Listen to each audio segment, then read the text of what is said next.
12th we are again focusing on this topic sugars because this thing it's I've already mentioned you that it is divided into two, that is reducing sugar and non-reducing sugar. Maybe possibly you have not understood that, but let's talk about this thing reducing and non-reducing sugars always depend on the position of the linkages between the two monosaccharides units. I've already told you that when two monosaccharides units link together, they are being linked by linkage and that is the glucosidic linkage. तो ये joint होके बनाते हैं. ठीक है. तो basically उस condition में रिड्यूसिंग और नॉन रिड्यूसिंग शुगर्स बनते हैं. तो बेसिकली जो हमारे दो यूनिट्स होती हैं ये बोथ आर मोनोसेक्राइड्स.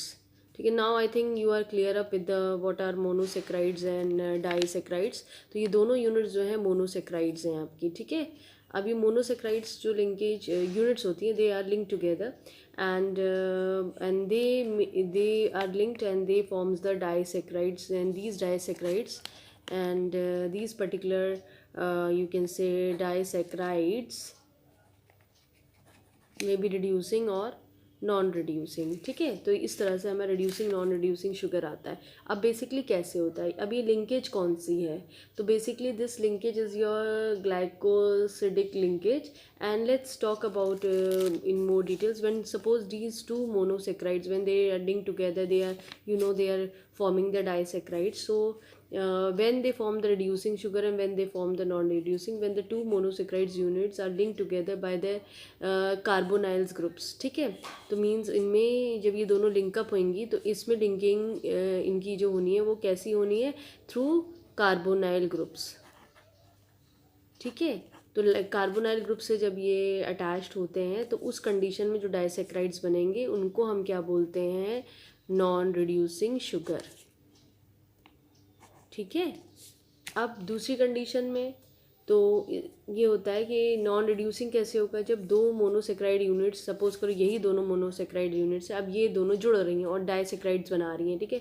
तो when on the other end when the carbonyl groups of any one of the two mono this thing saccharides unit is free. ठीक है. अब इसमें क्या हुआ, दोनों के जो कार्बोनाइल ग्रुप है वो आपस में अटैच्ड हो रहे हैं. इधर क्या हो रहा है, एक जो मोनोसेक्राइड जो कार्बोनाइल ग्रुप होगा जो मोनोसेक्राइड में प्रेजेंट होगा वो फ्री रहेगा.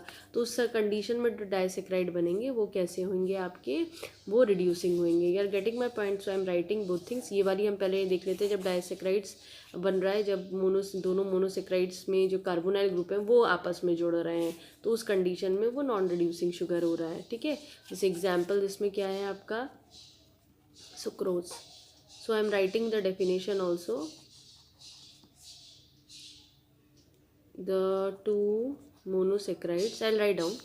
Clear हुआ. So when two monosaccharides units are linked through their respective carbonyl groups, the reducing centers, the disaccharide is being called, that is being formed, is known as non-reducing sugar. I have already mentioned you the example that comes is sucrose. ये तो एक point होता है इसका description का. दूसरा chemical test की वजह से होता है, उसको भी ध्यान देखो. If you remember your chemical test में तुमने टॉलेंस रिएजेंट सुना है और पढ़ा भी है, ऑर्गेनिक में होता है. ठीक है. तो टॉलेंस रिएजेंट है और एक होता है आपकी फेरेंस रिएजेंट. ठीक है. अब बेसिकली जो नॉन रिड्यूसिंग शुगर होते हैं वो इन दोनों के साथ रिपोर्ट नहीं करते हैं. ठीक है. मीन्स ये दो टेस्ट हैं, मतलब आप टॉलेंस रिएजेंट लीजिए, उसके साथ टेस्ट कराइए कार्बोहाइड्रेट्स का. फेरिंग रिएजेंट्स के टॉलेंस रिएजेंट के साथ जब टेस्ट होता है तो सिल्वर मिरर मिलता है. जिस सिल्वर आपने देखा है उसमें आपको मिरर जैसा फील होता है, वो आपका टॉलेंस रिएजेंट है. फेरिंग्स में आपको ब्रिक रेड पीपीटी मिलता है. ठीक है. तो वो कंडीशन है. अब कोई दोनों हैं, दो कंडीशन, एक रिड्यूसिंग की एक नॉन रिड्यूसिंग की. रिड्यूसिंग वाले देते हैं, रिपोर्ट करते हैं टेस्ट, और नॉन रिड्यूसिंग जो है वो नहीं देंगे. तो हम नॉन रिड्यूसिंग में पढ़ रहे हैं तो आप लिख सकते हैं those carbohydrates which do not reduces Tollens reagent और pharynx solutions are called non reducing sugar, ठीक है। एक मैंने दोनों से ही आपको दोनों आपको वे से एक्सप्लेन करना है, ठीक है। तो मतलब बेसिकली टॉलरेंस के साथ भी रिपोर्ट नहीं करता है। मतलब अगर आप लोगे चीनी में आप टॉलरेंस रिएजेंट डालोगे तो वो ऐसे ही रहेगा ट्रांसपेरेंट। फेरिंग्स में जो डालोगे, फेरिंग्स ब्लू कलर का सोल्यूशन होता है, डालोगे तो वो कन्वर्ट नहीं होगा, ठीक है। वो ब्रिक रेड कलर नहीं देगा आपको। क्लियर हो गया। अब नाउ हम the next point is about the reducing sugar. तो let's talk about reducing sugar. पहले इसी को ले लेते हैं, यही रहेगा बस। जहाँ पे आपने डू नॉट लिखा है वहाँ इट विल गिव और इट विल रिड्यूसेस, ठीक है, टॉलरेंस एंड फैलिंग्स रिएजेंट, तो वो रिड्यूसिंग शुगर हो जाता है। तो सेम सेंटेंस आप लिख दीजिएगा यहाँ पर। बस आप क्या लिखिएगा, यहाँ डू नॉट है, वहाँ पे आपका those carbohydrates which reduces tolerance reagents and Ferring solutions are called reducing sugar। तो द सेम डेफिनेशन, ये तो केमिकल टेस्ट पे आपका हो गया। दूसरा आपका रहेगा जो हमने पहले भी पढ़ा है कि ये वो मोनो, जैसे आपने 2 मोनोसेक्राइड यूनिट्स आपने लिए, वो डाइसेक्राइड यहाँ पे भी बनाएगा, ठीक है। डाइसेक्राइड्स बनाएगा, जैसे ये दोनों मोनोसेक्राइड यूनिट्स हैं। और आपने देखा था, ठीक है। तो इसमें क्या होता है, एक कार्बोनाइल ग्रुप जो होता है वो फ्री रहता है, तो उस कंडीशन में आपका रिड्यूसिंग होता है। एग्जाम्पल्स आप कैसे ले सकते हो, माल्टोज आपका बेस्ट एग्जाम्पल है, लैक्टोज है इसमें एग्जाम्पल, आप यूज़ कर सकते हो, ठीक है। So I am writing the definition.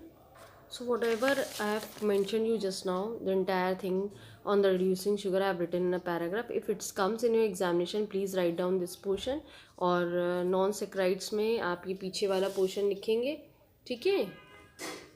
हमने ऑलरेडी आपको एक वे पीछे समझाया रखा है, तो please write down this way. You have to complete this portion because it's very important. You can see your 10 years papers, monosaccharide, this thing, reducing and non-reducing sugar question is been asked, and even the example is been asked. Sometimes this test is been asked how you can differentiate on the basis of the chemical test, then also I have mentioned you. So hopefully you have understand this topic.